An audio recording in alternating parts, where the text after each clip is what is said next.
There's a saying that goes, the best camera for you is the one that you'll bring with you everywhere. I want to add a second part to that, and that is the best camera for you is not only a camera that you're going to take with you everywhere, but it's a camera that you're actually going to want to use. This is Exhibit A. This is the Insta360 GO Ultra, and I've had this camera for a month or so now, and I just wanted to go through in this video the reason why I think that this might be the best camera in 2025. So let's just start by saying that if you're after the ultimate pinnacle in video and audio quality, this is not the camera for you. In fact, no action camera is the camera for you. But by choosing a camera that has such high levels of production value, you're gonna have to face a couple of major compromises. The number one is these cameras are big, heavy, bulky, and expensive.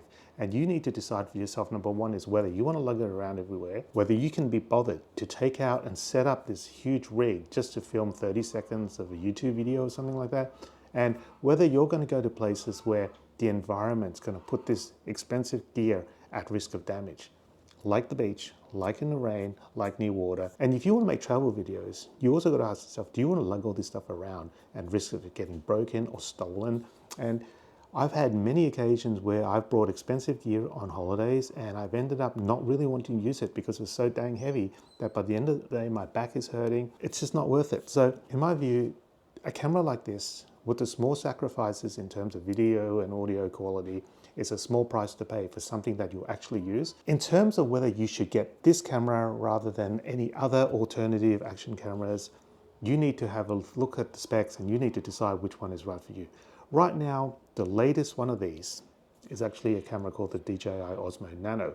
And it's kind of a little bit of a knockoff of the GO Ultra in that it has a detachable camera unit. So this one detaches like that. But the difference is the Osmo Nano, it actually sits on top.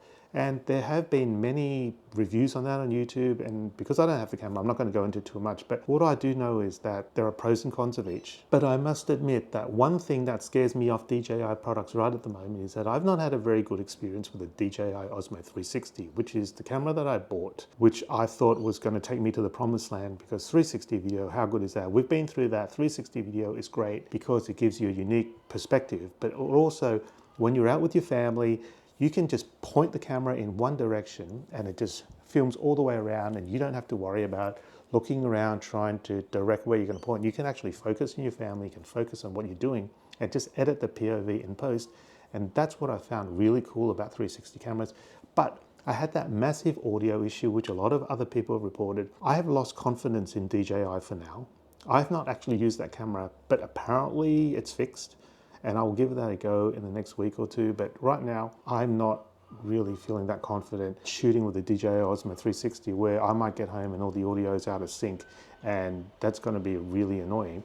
The other thing is, if you're just shooting garden variety vlogs, like day in the life of what I did today, do you really need to shoot in 360? Yes, 360 is fun. Yes, 360, I'm sorry about the chickens that are quacking outside, there's nothing I can do about that. But 360 video is good, but there is an extra step where you have to go into either the DJI Insta360 or now the GoPro software suite and actually flatten out the 360 video into a more usable, compatible format. And that takes an extra step. That is got an extra learning curve on whether you can be bothered for something that's like a simple video like this.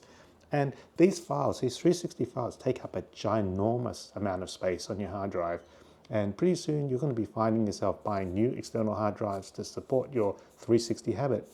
And that's not something that I've decided right at this moment, something I need. Currently, unfortunately, the 360 cameras are sitting in the shelf because I'm concentrating myself on using this little thing. So having bought this camera and used it for a while, there are a lot of good things about this camera, but there's also some not so good things. And we all know about the specs, and I'm not going to spend this video going through that. But I want to talk to you about some things that you might want to consider to decide for yourself whether this is the right camera for you. Assuming that your use case is something like mine, you've seen my videos where I do a lot of vlog type things, I'll do a lot of talking head videos and product reviews and tech reviews, and I just like to walk around doing everyday things and document what I'm doing. This camera is great.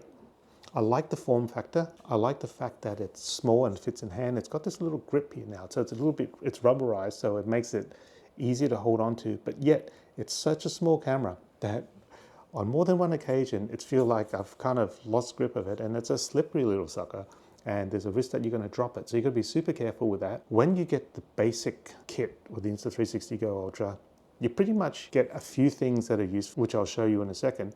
But one thing that I would strongly recommend if you choose not to get the Creator Bundle, and the reason I chose not to get the Creator Bundle is a few things. It's more expensive, it wasn't available at the time, and it came with some accessories that I didn't think I was going to use, especially that sticky pivot stand thing. I had that for my Go 3, and even though it's a great concept, it never really stuck properly, and I've had times where I've tried to stick it to the windshield and it's actually fallen off. So I don't really trust the sticky mount thing, and I'd much rather use a suction cup mount. So I've decided that I didn't want to get that anyhow. But one thing that you definitely need to get if you get this as a standalone camera is this thing.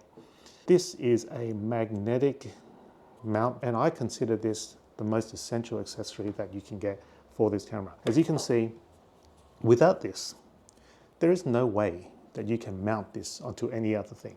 You can't mount it to any of the GoPro accessories, you can't mount it to any tripods, you can't mount it to anything because it just comes with these two little holes in here, and you actually need the magnetic adapter here that attaches on, and notice it only goes one way. And that converts it to a GoPro mount, and it also converts it into a tripod mount. So now this camera becomes super versatile because you can pretty much do anything and attach any accessories for action cameras that you can possibly think of onto this thing. We all know the specs of this camera. Anyone can just look it up online, and there are unlimited videos already uploaded to YouTube which goes through all the features. But let me just go through a few basic things. This camera, as you know, detaches, so it becomes a separate thing. This is completely waterproof. This isn't. It has a flip screen, which the Osmo Nano does not. It charges by USB-C, and the battery life is purported, I reckon it roughly is about 2 hours. I went to the city the other day and I shot probably 20 minutes of video, but I had this on for about 2 hours and it was kind of dead. I brought a power bank with me and it worked fine, but if you're doing an all-day thing, if you're doing a lot of shooting, I don't think that this camera will last you the whole day. The thing about some of the other cameras like the Ace Pro 2, like the Osmo 360, is that you have interchangeable batteries. So if you run out, you can bring a couple of spares and shove them in and go. With a camera like this and the Osmo Nano, you're gonna have to either budget your battery life, or you're gonna have to bring a power bank with you, because this will definitely, despite what everybody says, this will definitely not last you the entire day shooting. The other big difference between this camera and the Osmo Nano is that the Osmo Nano has built-in storage. This camera does not. It accommodates a micro SD card. I think this goes up to 2 terabyte. The other one, the Osmo Nano, doesn't go as high, but it has up to, I think, either 128 or something like that of gigabytes built-in storage. I read somewhere that you can't record directly onto the micro SD card, and you've got to record it to the internal memory and then transfer it, which sounds a bit clunky. I don't know if that's true, but if that is, that would be bad. They're pretty much the major differences between the two. The other thing the Osmo Nano does a little bit better than the Insta360 GO Ultra is that you can shoot in 10-bit D-Log-M, which you can't do. This is only 8-bit. For those of you who are that into color grading, and if you're trying to match the footage of this camera to some other video cameras, you may be interested in the 10-bit. I don't really care. I really like the image quality of this anyway. Yes, you get this flat profile, you can do more with it, but I actually really just like this. And I like the form factor of this a lot more than I do with the Osmo Nano. This is a couple of $100 at least more expensive, the Osmo Nano. So if your budget is a concern, that might be another thing that sways you in the other direction. This is actually a very good camera. One thing that everyone was complaining about the Osmo 360 is the fact that they had non-user replaceable lenses, and you scratch them, you're dead. This one has a little screw-on lens protector thing, which you just leave on at all times. And if you damage this bit, you can just replace that bit and you're good to go again. But I really like the flippy screen, so you can turn it like this and you can start vlogging with it. Usually I do it with a little mini tripod using this adapter, because it's really hard to hold like this by itself without getting your fingers into the video. When you fire it up, the screen is way bigger than the Osmo Nano, and the settings are very intuitive. It basically has everything that you need. Both these cameras have a low light or a night mode. This one is called Pure Video, the other one's called Super Night or something like that. But basically, I have found really acceptable video quality at night with this thing, and the internal mic's also really good. If you choose to just use this as a standalone camera, you're not gonna Bluetooth mic it, you're not going to use any artificial lighting, and you're just going to shoot and document your life. I think that this would fit the bill. Now, when it comes to the accessories, it's all very similar. One thing to note is once you get some sort of a GoPro compatible mount, you can attach any GoPro, any action camera accessory to this. So whether it's a tripod, whether it's a suction mount, whether it's a flexible mount, whether it's something that you can stick to the side of your car, whether it's anything that you want to rig up, as long as you've got this adapter, you can do it. This camera does not come with a case. So I don't ever like to have cameras that are standing naked like this because they get easily scratched. I bought this, I think, for the Ace Pro 2, and it fits perfectly well. It's like 20 bucks from Amazon. Basically, it's just a little hard case where this camera fits in perfectly. You just zip it up. The thing about it with this case is that you can't have this mount attached to it without leaving the zipper open. Anyone like me who buys a new camera likes to have little bits of gadgets that help enhance the use of this camera. And Insta360, just like all the other brands, give you plenty of options. Having talked about this case already and this flexible magnetic mount, there are a few things which I consider quite essential for this camera. This one actually comes with it, and this is a magnetic pendant necklace thing, which you basically stick on your shirt and you hide this under. And because this is magnetic, when you take the camera out of the action pod, this is actually quite hard to get out, which is actually a good thing. It actually attaches magnetically to the pendant. So this is under your shirt, this is on top of your shirt, so you can't see this, and it sticks there, and then you can actually film it like you would like a police body camera sort of thing. It can be oriented in both horizontal and vertical. There's a picture of how to do it there. And the other thing is this turns a little bit, so you can adjust the angle depending on the shape of your chest so that it's pointing in the correct direction that you desire. This actually comes even with a basic kit. You can use the DJI mic too, but I like this. This is the DJI mic mini. It's a little bit of fiddle sometimes that it sometimes doesn't automatically recognize the microphone and you have to go to the Bluetooth settings, but it's not a huge deal.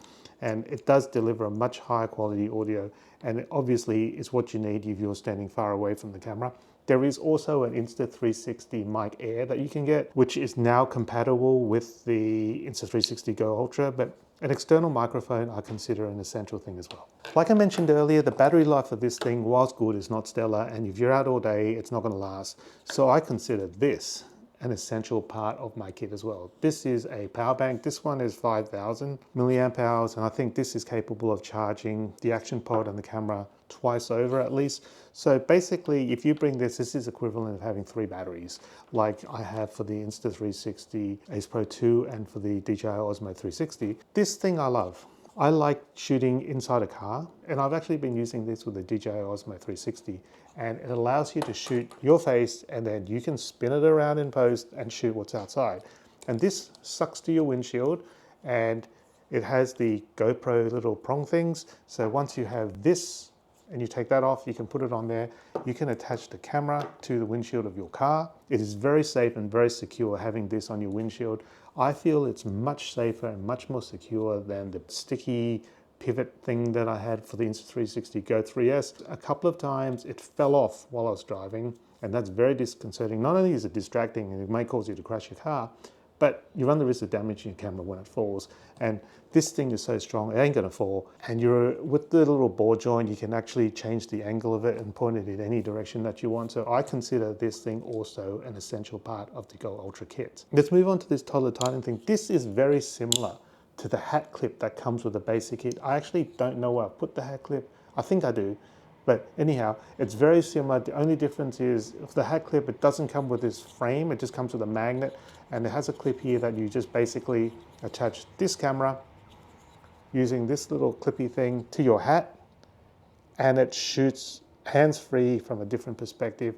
It looks a little bit weird and people are going to stare at you, but it does give you a really good perspective as well. But that's not the reason why I bought the Toddler Titan kit, even though it's designed to take close-ups of toddlers. The reason I bought the Toddler Titan kit is for this thing. This is a macro lens that fits on this camera. All you have to do is remove this lens protector and screw this on. Remembering that you can't use this underwater, even though this is waterproof. Once you put the macro lens on, you can't use this camera underwater, so bear that in mind. But the thing about these cameras, it's not only a problem with the Insta360, it's an issue with any smallish censored wide aperture, fixed focus, wide angle of view, POV lens. It's designed to have most of the scenery in focus. So anything, for example, with this camera, anything from 30 centimeters to infinity, which is forever, remains in focus because there's no ability to adjust focus. The compromise for that, because it's a wide aperture lens, and as we know, when you have wide apertures, there's a shallower depth of field and you always lose the close-up bit. With this camera, you lose the 30 centimeters that's closest to the camera. So if you're a food vlogger, if you like showing a lot of close-up details, if you like showing writing, you will find that if you have this camera within 30 centimeters of what you're trying to shoot, everything's going to be blurry. That's why you need this. This is a very specific use case lens. It's not something that you're going to leave on your camera at all times. It's like a macro lens for an interchangeable camera. It has a very specific use case. People use it to take pictures of insects, of flowers. I used to use it in wedding photography to take pictures of rings, but I would generally not use that lens to shoot other things. Although with a actual macro lens for like a mirrorless camera, you can alter the focus, you can actually use it to shoot portraits. Not the case with this thing. Fixed focus, only for close-ups. The hassle is to have to constantly interchange and take that off, put that on, put that off, take that off, etc. And you just want to make sure you don't have any dust that ends up on the lens. And these are small little things and you're at risk of dropping it. So just be careful. It's not something that I would change on the fly when I'm actually walking or something like that, because I'm pretty sure I'm going to drop it. The other thing is there is no case for this. I'm planning to maybe just wrap it up in a cleaning cloth or something like that, but I certainly wouldn't just throw this in my bag because that's going to get damaged. It's got a very wide piece of glass in the front. Right now I'm storing it inside this DJI, I don't know what it's from, but some sort of DJI product. I think this comes with the Mic Mini, and I actually have been storing it in here, but I will probably just wrap it in a lens cloth or something like that to protect it when I go out. It's something that I would use only very sparingly and pretty much only for food and close-up of writing. If I was to go into my many shelves of tech gadgets, I'm sure I'm going to find a lot of old GoPro mounts and things that I can attach to this Insta360 GO Ultra, and I'm going to experiment with most of these things as time goes by. These are what I consider to be essentials if you have this camera. It does do a lot of cool stuff. For a camera that is this small, magnetic, waterproof, you can attach it to anything. You can stick it inside a fridge and show you getting stuff out of the fridge. You can put this inside an oven, obviously not on, to show what you're cooking. And for it to be able to take such high quality 4K 60 video is actually something that blows my mind.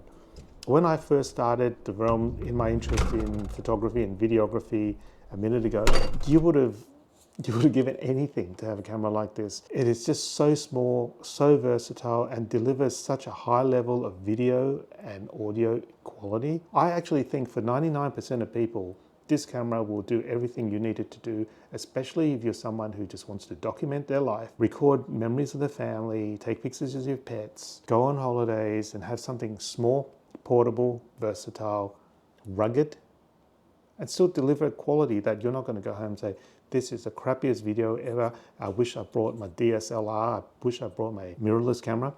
This camera, for most things, is all you need to shoot really high quality video. The question of whether this camera is better than another camera, which is better than another camera, you've seen unlimited millions of comparison videos on YouTube. Truthfully, you're never going to find the perfect camera for every single situation, and everybody's usage scenario is different. Some people are going to want to have built-in storage because sometimes they forget to bring a micro SD card. Some people are going to want the 10-bit D-Log-M. Some people are going to want interchangeable batteries. Some people are going to want to have certain things included. Some people are going to want to have better low light. Some people are going to want this, they're going to want that. Some people are going to want 4K 120. This only goes 4K 60 and 2.7K 120. There are lots of things that get compromised when you have a camera this small, which does so many things, but I'm actually loving this. It is not cheap by any means, and this is truly, right now, the camera that I have with me all the time, and it's also the camera that I want to use. So it fits the two main criteria for any camera that I want to buy. So hit me up in the comments and let me know which camera you're using, and let me know if you have any questions regarding the GO Ultra. that I may be able to answer for you to help you make the decision as to whether this is the right camera for you. Ultimately, when you buy stuff like this, there's often some buyer's remorse. You never really know how much you like something until you used it for a while. And the initial enthusiasm and the excitement when you get a new shiny gadget quickly wears off when things start going wrong. Like I said, with the Osmo 360, love that camera. But with the audio sync thing, it's actually hit me like right in the face like a wet fish. And I'm not sure that I'm going to go back to that anytime soon, just because now that I've seen that audio issue, even though it may well have been fixed, it's making me think that I don't really want to edit 360 video unless I have to. I don't really want to have the option of shooting 360 if I don't need to, because I know when I get home, I'm going to have to deal with the ramifications of the extra storage requirements and the extra step of keyframing and flattening the video. This is just the best. Yes, you could just use your iPhone or your Android, and it probably shoots quality equivalent to this most of the time. But one of the things you got to consider is that if you start shooting video on your phone, it drains the battery really quickly, and it takes up the storage really quickly, and sometimes it's harder to get the videos and the files off it. And I don't like to use my phone as my main shooting piece of equipment. That's why I've got this. Thank you for watching. Remember to like and subscribe, and I'll see you next week in another video. Have a great day. Bye.